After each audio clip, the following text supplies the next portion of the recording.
Hello, everyone. I'd like to welcome you all to this National Council on Electricity Policy webinar. Let's go to the next slide. This is, it is September 27th of 2024, and we are very pleased to be bringing you Aggregated Distributed Energy Resources in 2024, the fundamentals. This is going to be a really good presentation, and we're glad you all could join us. Next slide. So this webinar is being recorded, and both the presentation and the recording will be posted on our website. We ask you to type your questions into the Q&A box that you will be able to access at the bottom of your screen. And at any time, you can go out to NARUC.org and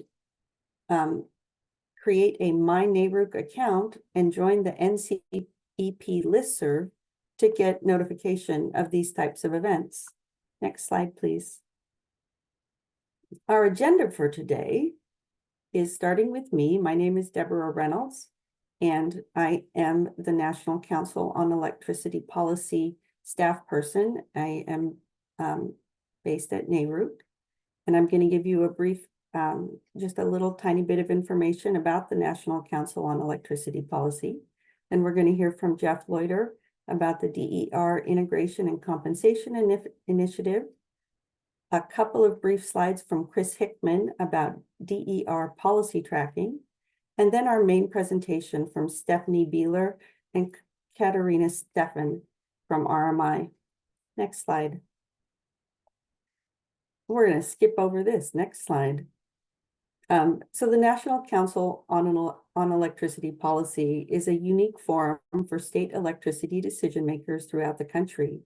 It includes the National Association of State Energy Offices, the National Association of State Utility Consumer Advocates, the National Conference of State Legislatures, the National Association of Clean Air Agencies, the National Governors Association, and the National Association of Regulatory Utility Commissioners.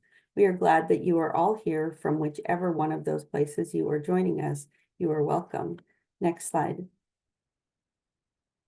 I want to highlight two upcoming events that NCEP is hosting. One is our member update webinar, which is where you get an opportunity to see and hear from all of our different organizations, and they share with us their upcoming events and upcoming resources so that you will know what is available to you. And the second thing on the is that our annual meeting is coming up, engaging communities in their energy future. We are going to be having a really thorough discussion about community engagement. What are the best ways to do that? How do the different agencies that are members of NCEP engage communities, and what can we learn from one another? We are really looking forward to seeing you there.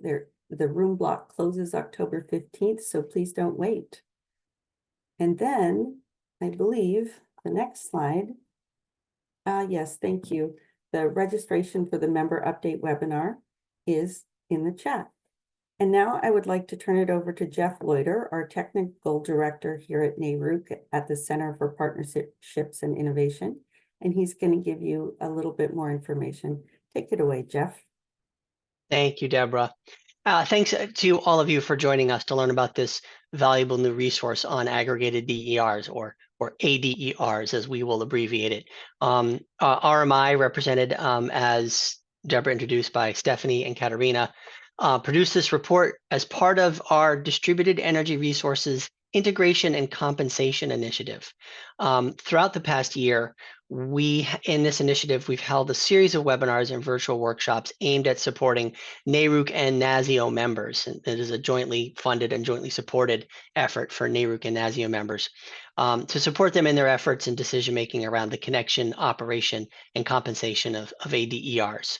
And we've really tried to work to address the issues of ADERs, both in the context of an Order 22, FERC Order 2222 RTO ISO kind of context, but also in states where there's more direct state oversight of transmission, distribution, and consumer coordination. So we really tried to cover all bases there.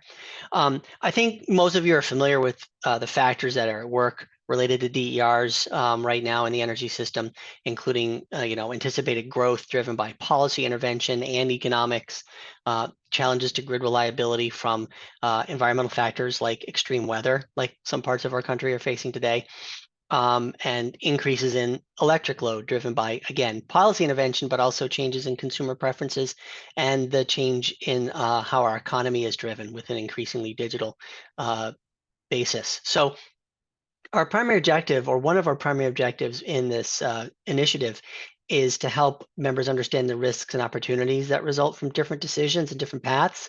We at NARUC are never prescriptive. We want to highlight the different ways that our members can address the challenges that are facing them. And I think you'll find that to be true in this document. All of the materials that we've prepared over the past year from this initiative are available on our website, and that includes recordings of many previous webinars. We will put the link to that website in the chat here in a moment. With that, I'd like to take a little bit of an interlude to introduce Chris Hickman of Collaborative Utility Solutions, who is working on something that's fundamentally related to Order 2222. Chris is CEO and president of CUS.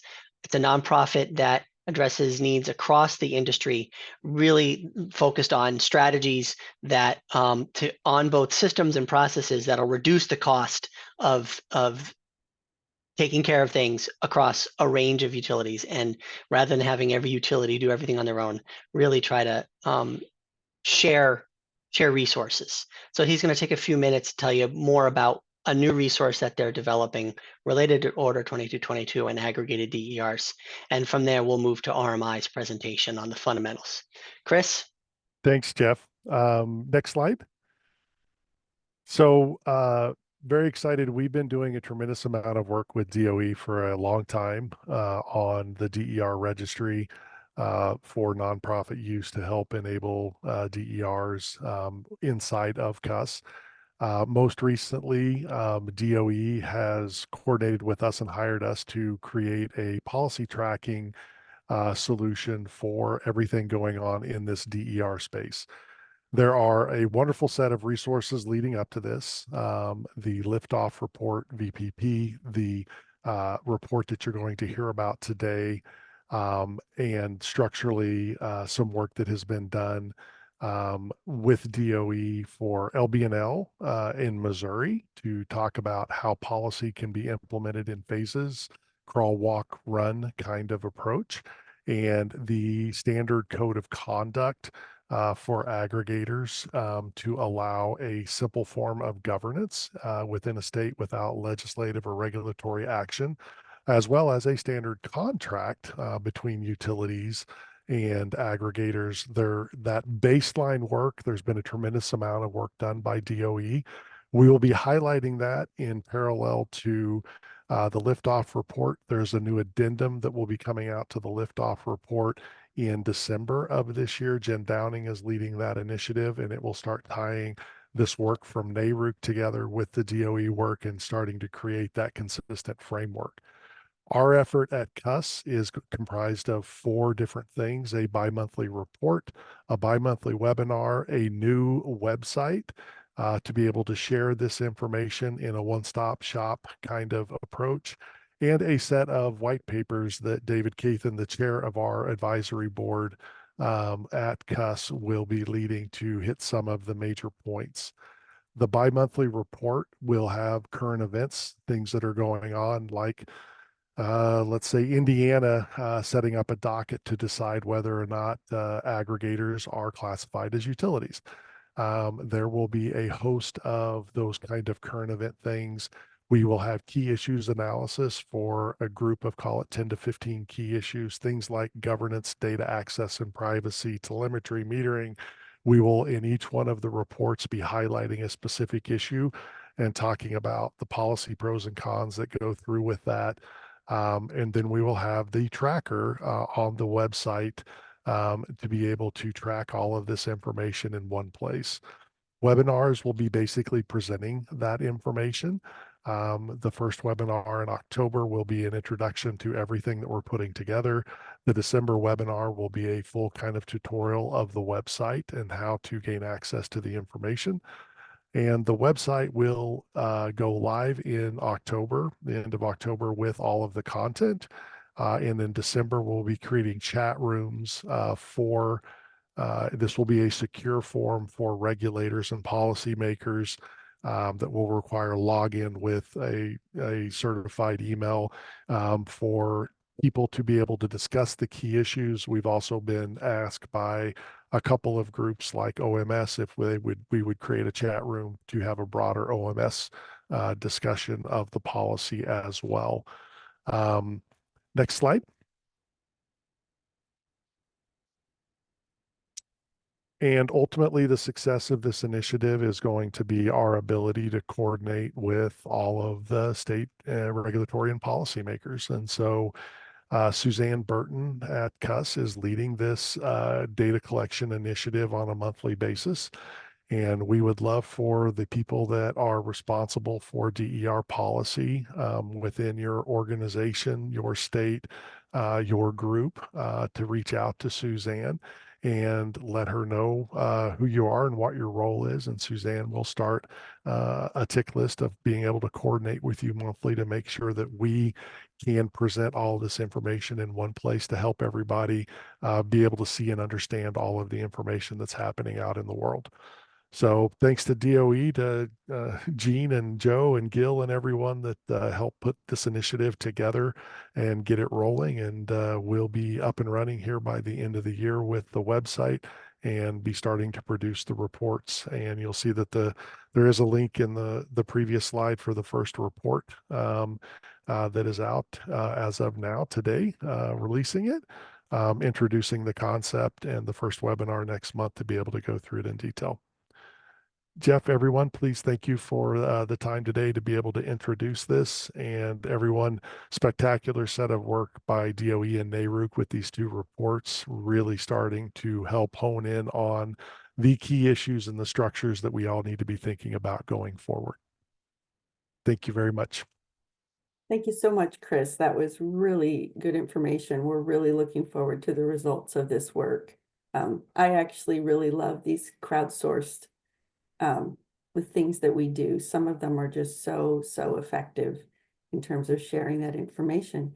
And now I'd like to invite Stephanie Beeler from RMI to take over presenting and take it away. This is the meat of the report, and we're very excited to hear from both of you. Awesome. Thank you so much, Deborah, for having us, and wonderful to be with all of you today.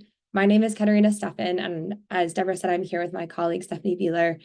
We're about to introduce you to the aggregated DERs, the fundamentals, which can be thought of like a user manual disguised as a report.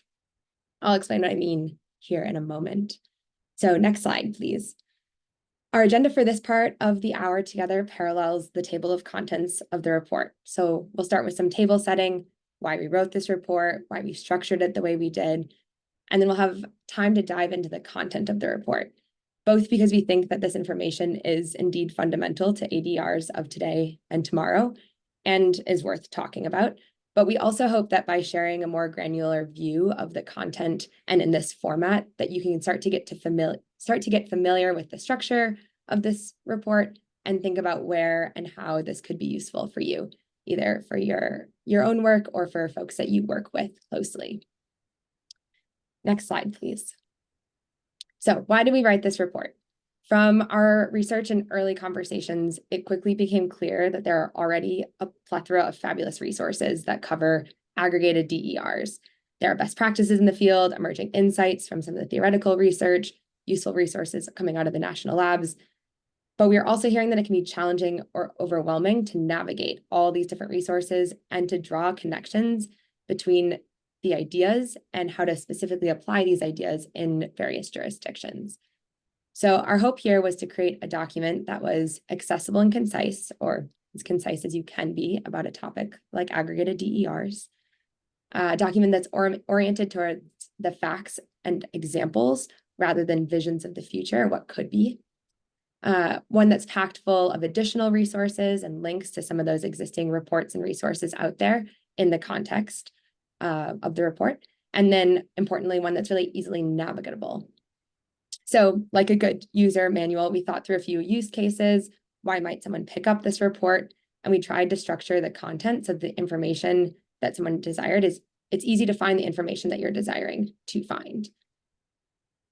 Next slide, please.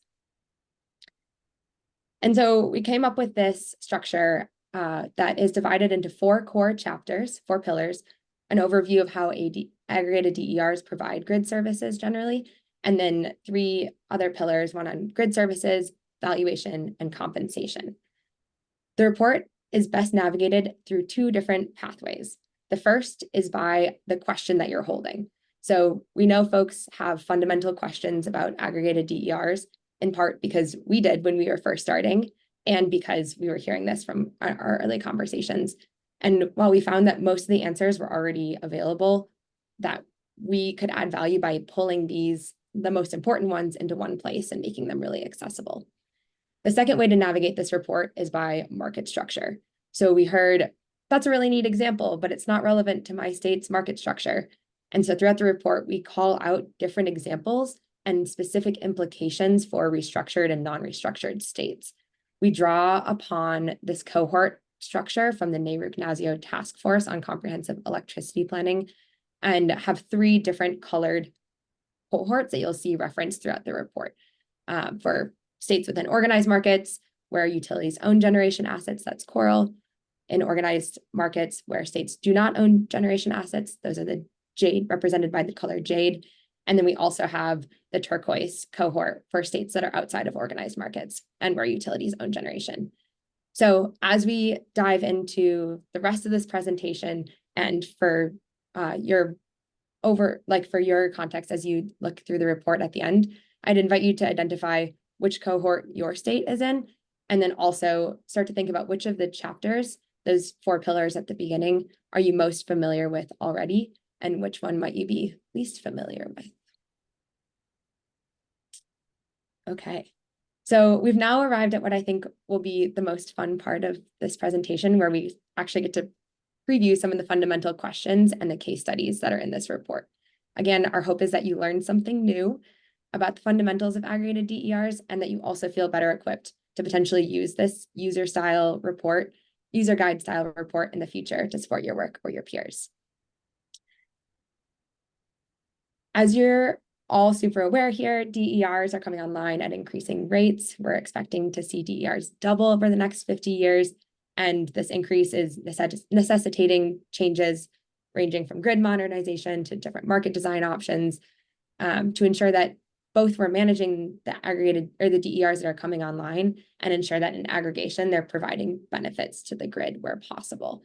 So in the first chapter of this report, you'll find an overview of how aggregated DERs are showing up in the energy system today.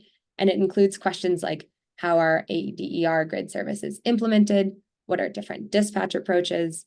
We cover some of the differences between utility implemented programs, third-party aggregator implemented programs, and wholesale market structures, and some of the considerations for each of these design choices. Next slide, please. In this first section, we also have, in the first pillar, the first chapter, we also have a section on policy. Our target audience has been utility commissions, state energy offices, consumer advocates, and others in this space. And so we include a section specifically about how ADERs and policymaking intersect and inform each other. Recognizing that states have different policy priorities, we sought to highlight how different policy priorities might impact both the DER implementation as well as that DER strategy. So, for example, we have a section where we outline these different policy outcomes or priorities on the right-hand side of this slide and tie in specific strategy or implementation tips for aggregated DER here. For example, states with GHG reduction targets, might explicitly factor in the value of that GHG reductions into their cost benefit analyses. So that's an overview of the report and how we got here. And the first section, I'm actually going to pass the baton to my colleague Stephanie now to continue to walk through the rest of the report, touching on the chapters on grid services, valuation, and compensation. Thanks, Katarina. So I will be going into those 4 key sections that Katarina mentioned. The, I guess, meaty part of the report, going over the questions we try to answer in each of these sections, and spotlighting a few of our answers to give folks a sense of what's in here and the level of information that's being provided.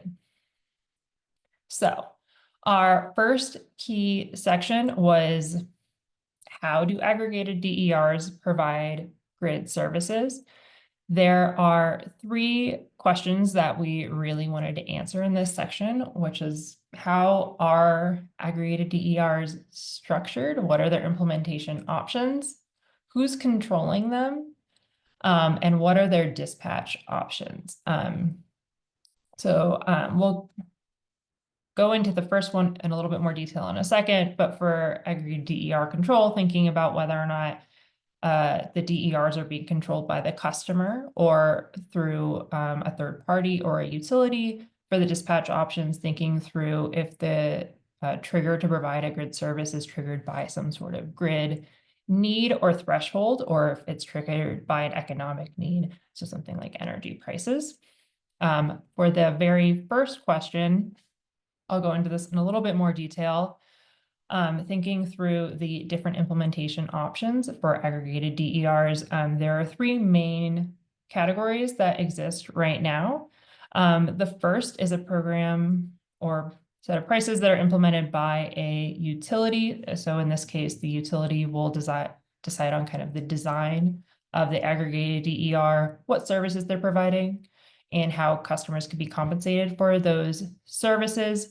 In this case, it's directly implemented by the utility. It can often have a little bit more regulatory oversight. One of the downsides is there's not necessarily a lot of competition to drive improvement in the design of this kind of aggregated DER. The second option is for the utility to implement a program through a third-party aggregator. So in this case, the utility and the third-party aggregator would coordinate to implement the DER. Often the aggregator is deciding on the program structure, recruiting participants, compensating participants, but the utility and the aggregator are working together to maybe decide on the services that need to be provided, the triggers for providing those services, and yeah, exactly how the program needs to work. So this allows for the inclusion of third parties who can innovate and compete with one another to improve these designs over time. But when utilities and third-party aggregators are coordinating, there can often be some technical or security challenges, especially when it comes to things like data sharing with one another. The third option for those 2 cohorts that have markets, organized markets, is the aggregator can directly participate in the market. So yeah, again, bidding into the market wherever they need to provide the grid service and providing that grid service when dispatched. Again, in this case, the aggregator would be designing the program, recruiting participants, and compensating participants.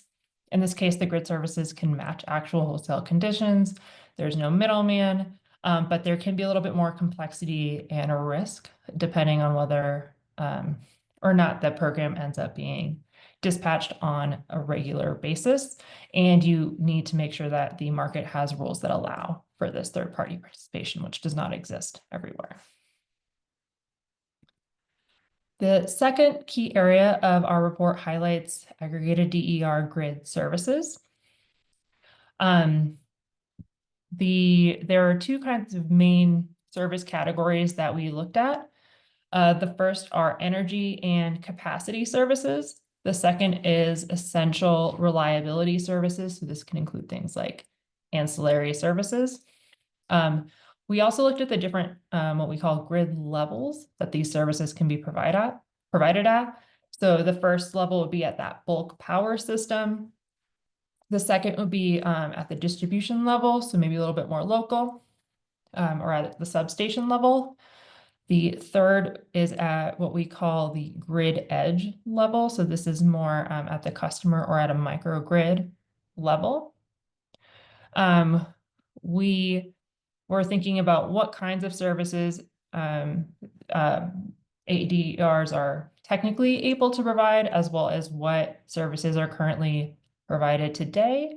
And then we also thought about, we also try to answer the questions, how can you coordinate these services together, and how can you stack these services together? So to zoom in on what of these many services are provided in the US today, I think capacity and energy are the two big ones, definitely provided throughout the US at the bulk power system level. There are some places that have distribution capacity services as well. And then obviously there are energy services that can be provided for the customer in the form of allowing them to reduce their energy consumption or produce energy. And then there are some ancillary services that are provided at the bulk system level. There are quite a few that are currently being tested out either in a lab or have maybe been seen internationally, but have yet to be implemented in the US. They're still experimenting with that a little bit more, not as many examples. And then resilience has been seen at both the distribution and grid edge level, resilience being kind of being able to provide folks with backup power, get folks back online in the case of a long outage. The third key area that we covered in our report is ADER valuation. So how to estimate the value of the services that these aggregated DERs are providing. We broke this into two categories. The first is energy benefits. So thinking about all the grid services that we described in the previous section and thinking of how to actually allocate value to those services. The second category was non-energy benefits. So thinking about things like greenhouse gas reductions, pollutant emission reductions, and the value that can be attributed to those. We asked quite a few questions in this section. A lot of them are focused on how you value each of these individual benefits. So energy, capacity, reliability services. How does this differ at the bulk power service system level versus at the distribution level versus at the grid edge level? We also try to focus on the tools that currently are in existence that can help evaluate these benefits. And then we also tried to focus on tried to answer the question of how can you take these values and combine them together to inform things like cost effectiveness assessments or pricing design, if you're trying to implement a prices, which I'll go into in a few minutes. To zoom in a little bit on some of the existing tools or examples of how grid services are valued today, there are a few different resources that we highlight for folks who are interested in looking into some of this valuation further. A really great resource is the National Standard Practice Manual, which focuses on how you can design benefit cost analysis and benefit cost tests for distributed energy resources specifically. There are also a few different calculators that are in existence in several different states. I guess New England publishes their avoided energy costs. California and New York both have calculators to help estimate the value of different distributed energy resources. The different utilities have things like benefit cost handbooks. And then for those non-energy benefits, the EPA also has a risk assessment impact screening and mapping tool to help folks look at things like pollutant reduction.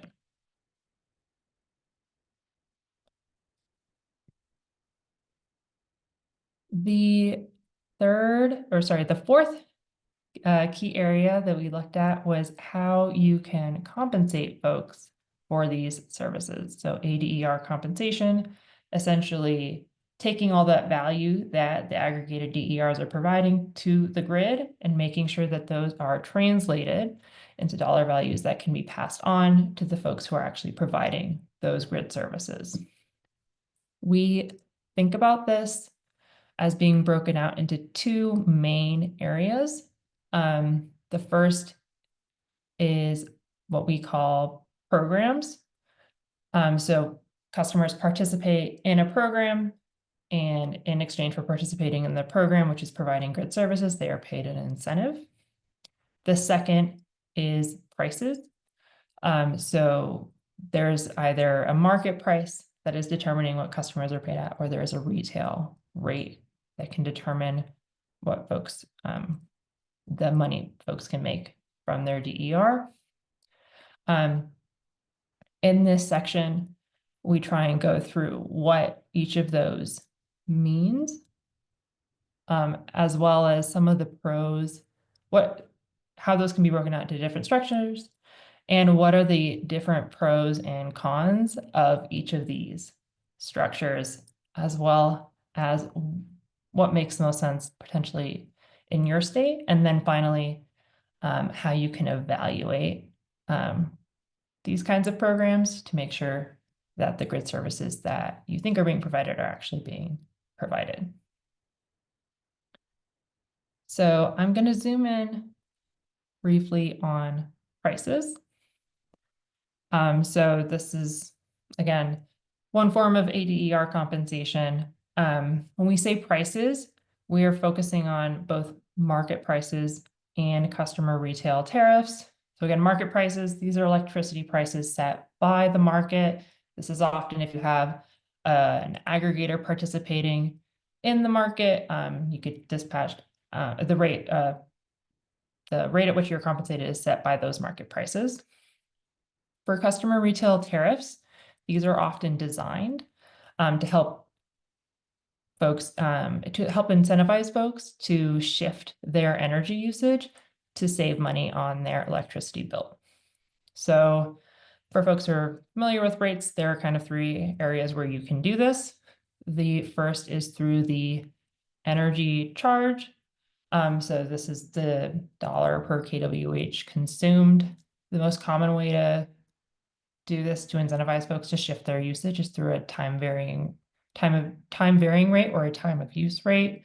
So charging folks a higher dollar value for the peak periods of the day to incentivize them to shift usage. And if folks have aggregated DE or have a DER, they can program them to shift their usage from the on-peak to the off-peak period. You can also do this through capacity charges. These are often billed on a dollar per kW value based on customer peak demand. It can be non-coincident, especially for those bigger customers. You can also make these for coincident with the system peak to incentivize folks to reduce their usage during that peak time. And then the final one is grid infrastructure relief. So this is based on the customer impact on transmission and distribution costs. Often this is a single value for all customers, but there are options to kind of tweak it to kind of incentivize folks to minimize those costs. So the final portion of our report focused on some examples of how these aggregated DERs work in practice. So we tried to pull an example from each of the three cohorts. The first was from the turquoise cohort. We focused on the state of Hawaii. They actually have quite a few DER programs. We wanted to focus on them because they were implementing some new prices for customers who own ADERs. So it's a program that allows for customer control and is really focused on battery storage and solar and helping folks shift their usage to maximize the benefits to the grid. They also have the Swell Home Battery Rewards Program, which is focused on more ancillary services provided. They also have their battery bonus program, which was implemented to provide some capacity reduction value to assist with some capacity needs as a coal plant was retired. So again, these include both programs and prices in terms of implementation. They do focus on battery storage and solar right now. Some of these programs are open to future smart tech as it becomes available. And then again, both prices and programs depending on which of those is being implemented. The second state that we focused on was in the coral cohort. This was the state of Vermont. They have a unique program. They have two programs. The first is Bring Your Own Device, and the second is Energy Storage Solutions. Both of these programs are implemented by the utility Green Mountain Power. For the energy storage solutions, they actually allow customers to lease their batteries from the utility to help make these batteries a little bit more affordable to customers. It's been extremely popular, and they're really focusing on using this to provide generation capacity benefits.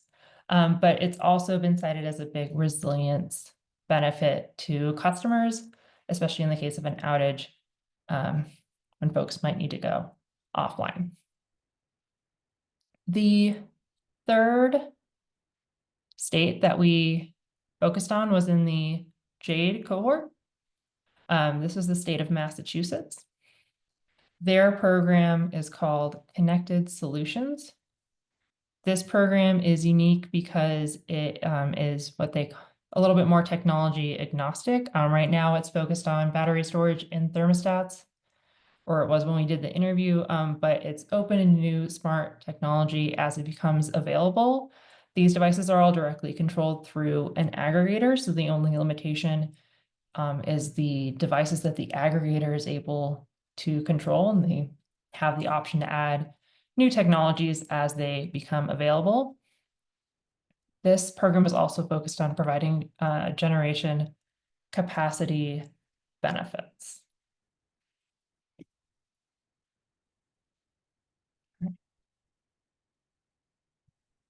Oh, that is a brief overview of what's in the report. We'll provide a link to the report.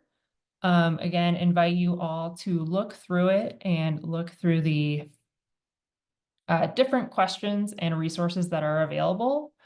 We also put together a resource library that also links to a lot of the resources cited in the report in case folks are interested in reading about some of these topics in further detail. Thank you, and I will open it to questions, and we'll stop sharing for that.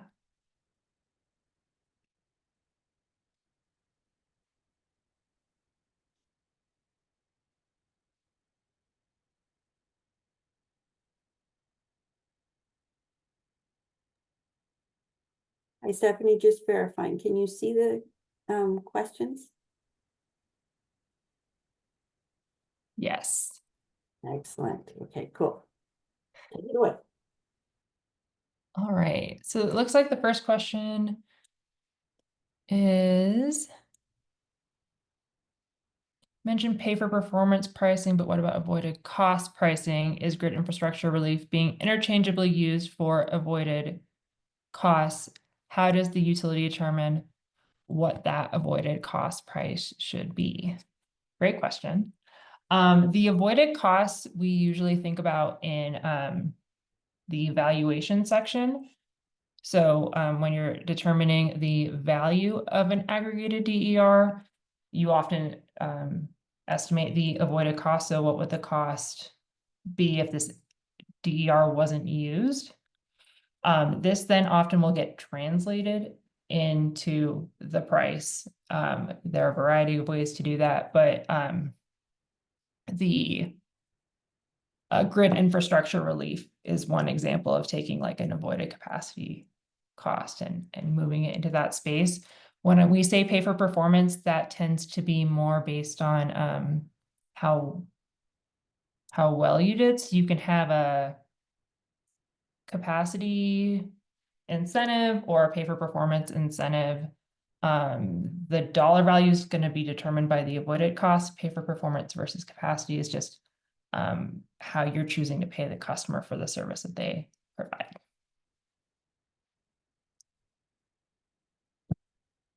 I'm going to go into the next question.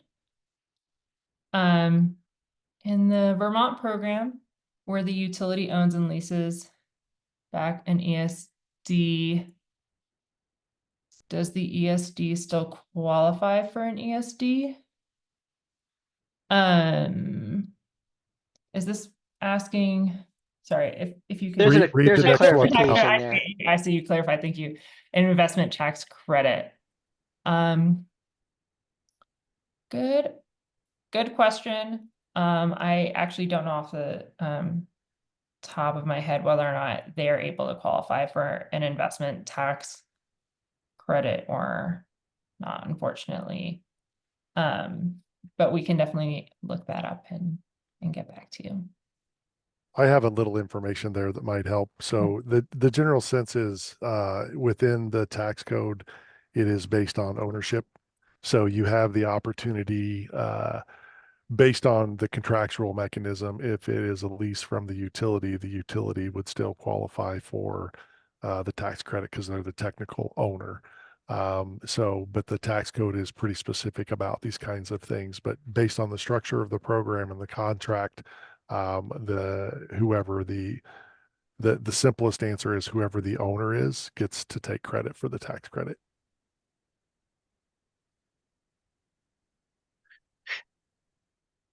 And if I could, I'll add something to that. I think though, what's important there is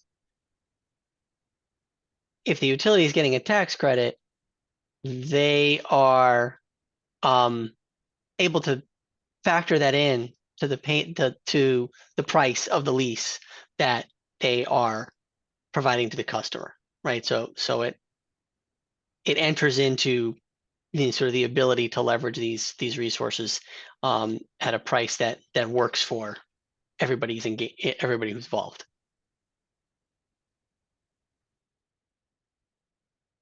Yeah, great question. Thank you. Another question that's come in is, does the report provide any examples of aggregation selling directly into markets? Like the ADER program in ERCOT? Yes, great question. We don't highlight that explicitly as a case study, but throughout we do highlight a few examples where folks have been able to respond to market prices and try and provide kind of links to those types of programs.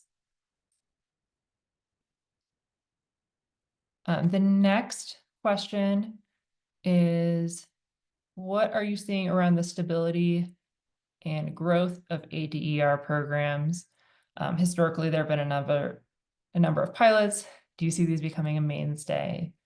What other questions need to be answered and values need to be proven to make ADERs reach scale? Fantastic question. I think whether or not these are becoming a mainstay, like we mentioned in the beginning, I think the anticipation is DERs are going to continue to be adopted. So our hope is that aggregated DERs do become more of a mainstay. I think the key to that will be in the valuation component of these DERs and making sure that there is space within planning processes to incorporate these DERs and be able to compare their values to maybe more traditional options like new generators or infrastructure or capital investments.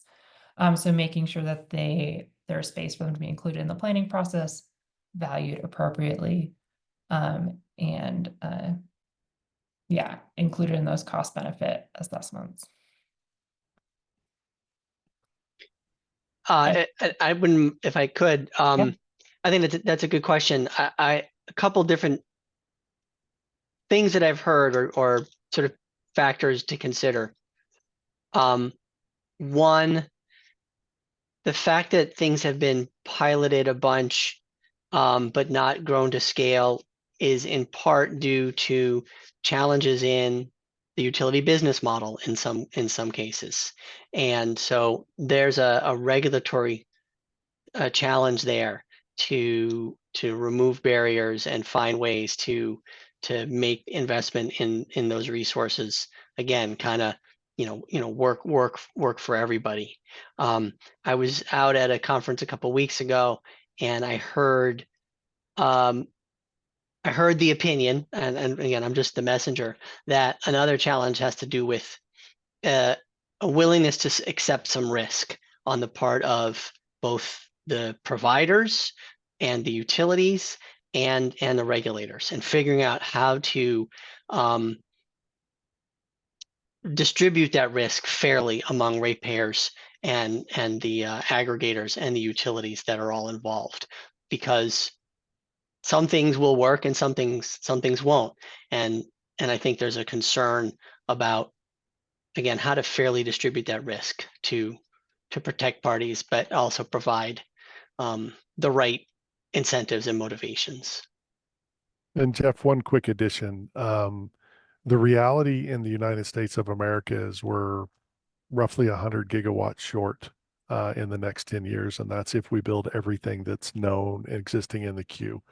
So DERs and DER aggregation will be a major way that we can help close that gap in this time until we figure out fusion or SMRs are the things that are going to come technology-wise in the next 10 years. But I believe that DERs are going to make up a big chunk of that differential. And I'm also, over the course of the next year, you will see a significant amount of work to help utilities.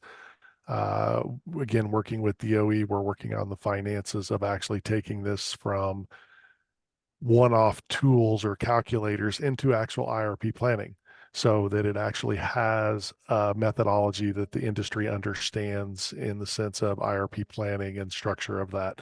So I think that my belief is that DERs will go to scale very specifically, and we are aware of a couple of great new business models and frameworks that are allowing the risk and the reward and cost and value to be shared appropriately across the ecosystem in new and different ways. So I think you're going to see lots of great examples in the next 6 months coming out.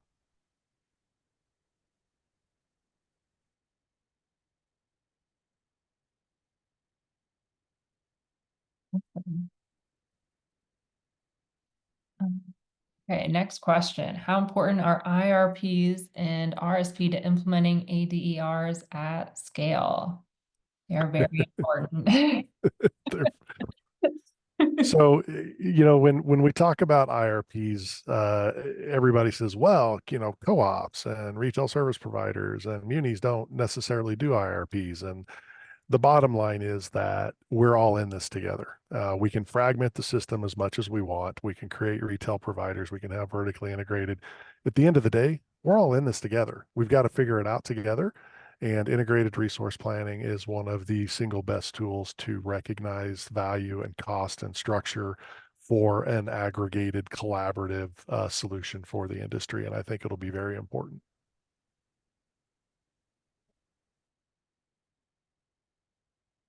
Yeah, I completely agree. They're incredibly important. It's a great way to be able to compare or establish the value that these can provide and make sure that they're included in resource plans so that they're actually used and utilities are not overbuilding instead of actually using these resources that have been created and provided.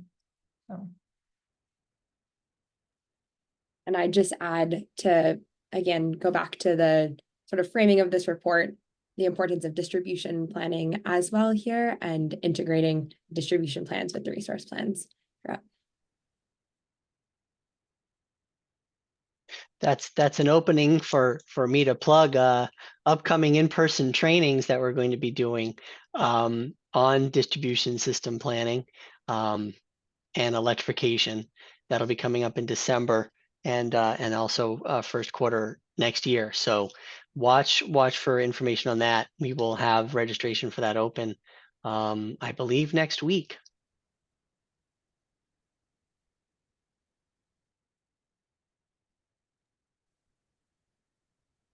Any other questions from folks?